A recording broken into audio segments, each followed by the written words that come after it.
Chapter 5. Of course, she must buy the tea in Uncle Benjamin's grocery store. To buy it anywhere else was unthinkable, yet Valency hated to go to Uncle Benjamin's store on her 29th birthday. There was no hope that he would not remember it. "Why," demanded Uncle Benjamin leeringly as he tied up her tea, "are young ladies like bad grammarians?" Valency, with Uncle Benjamin's will in the background of her mind, said meekly, "I don't know. Why?" "Because," chuckled Uncle Benjamin, "they can't decline matrimony."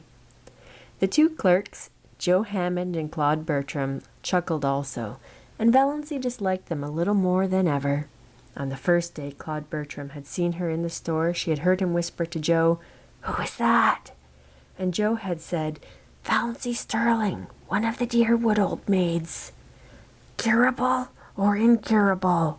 Claude had asked with a snicker, evidently thinking the question very clever. Valency smarted anew with the sting of that old recollection. 29, Uncle Benjamin was saying. "Dear me, Doss, you're dangerously near the second corner and not even thinking of getting married yet. 29. It seems impossible." Then Uncle Benjamin said an original thing. Uncle Benjamin said, "How time does fly!" "I think it crawls," said Valency passionately. Passion was so alien to Uncle Benjamin's conception of Valency that he didn't know what to make of her. To cover his confusion, he asked another conundrum as he tied up her beans. Cousin Stickles had remembered at the last moment that they must have beans.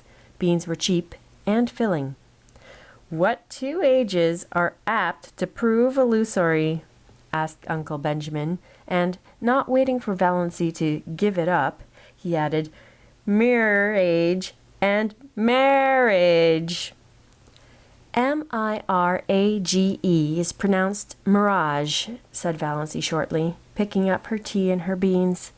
For the moment she did not care whether Uncle Benjamin cut her out of his will or not. She walked out of the store while Uncle Benjamin stared after her with his mouth open. Then he shook his head. "Poor Doss is taking it hard," he said. Valency was sorry by the time she reached the next crossing. Why had she lost her patience like that? Uncle Benjamin would be annoyed and would likely tell her mother that Doss had been impertinent. "To me!" And her mother would lecture her for a week. "I've held my tongue for 20 years, thought Valency.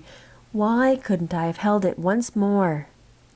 Yes, it was just 20, Valency reflected, since she had first been twitted with her loverless condition. She remembered the bitter moment perfectly. She was just 9 years old, and she was standing alone on the school playground while the other little girls of her class were playing a game in which you must be chosen by a boy as his partner before you could play. Nobody had chosen Valency, little, pale, black-haired Valency, with her prim, long-sleeved apron and odd, slanted eyes. "Oh," said a pretty little girl to her, "I'm so sorry for you. You haven't got a beau." Valency had said defiantly, as she continued to say for 20 years, "I don't want a beau." But this afternoon Valency once and for all stopped saying that. "I'm going to be honest with myself, anyhow," she thought savagely. "Uncle Benjamin's riddles hurt me because they are true. I do want to be married. I want a house of my own. I want a husband of my own. I want sweet little fat babies of my own." Valency stopped suddenly, aghast at her own recklessness. She felt sure that Reverend Dr. Stalling, who passed her at this moment, read her thoughts and disapproved of them thoroughly. Valency was afraid of Dr. Stalling, had been afraid of him ever since the Sunday, 23 years before, when he had first come to St. Albans. Valency had been too late for Sunday school that day, and she had gone into the church timidly and sat in their pew. No one else was in the church, nobody except the new rector, Dr. Stalling.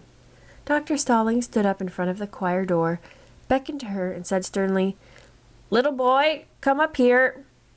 Valency had stared around her. There was no little boy. There was no one in all the huge church but herself. The strange man with the blue glasses couldn't mean her. She was not a boy. "Little boy, repeated Dr. Stalling, more sternly still, shaking his forefinger fiercely at her. "Come up here at once!" Valancy arose as if hypnotized and walked up the aisle. She was too terrified to do anything else. What dreadful thing was going to happen to her? What had happened to her? Had she actually turned into a boy? She came to stop in front of Dr. Stalling.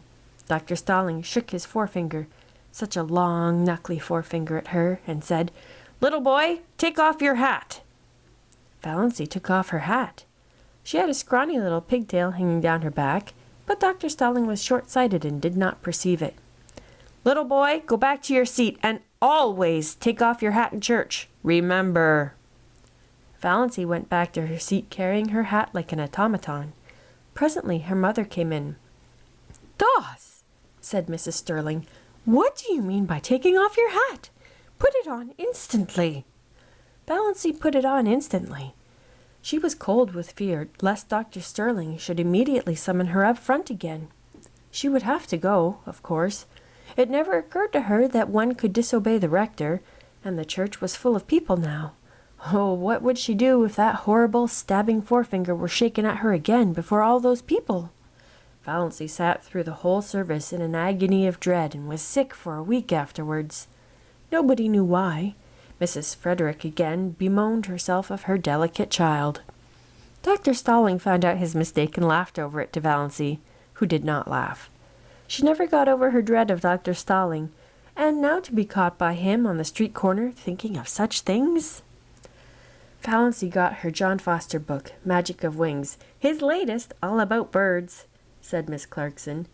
She had almost decided that she would go home instead of going to see Dr. Trent. Her courage had failed her. She was afraid of offending Uncle James, afraid of angering her mother, afraid of facing gruff, shaggy-browed old Dr. Trent, who would probably tell her, as he had told Cousin Gladys, that her trouble was entirely imaginary and that she only had it because she liked to have it. No, she would not go. She would get a bottle of Redfern's purple pills instead. Redfern's purple pills were the standard medicine of the Sterling clan. Had they not cured second cousin Geraldine when 5 doctors had given her up?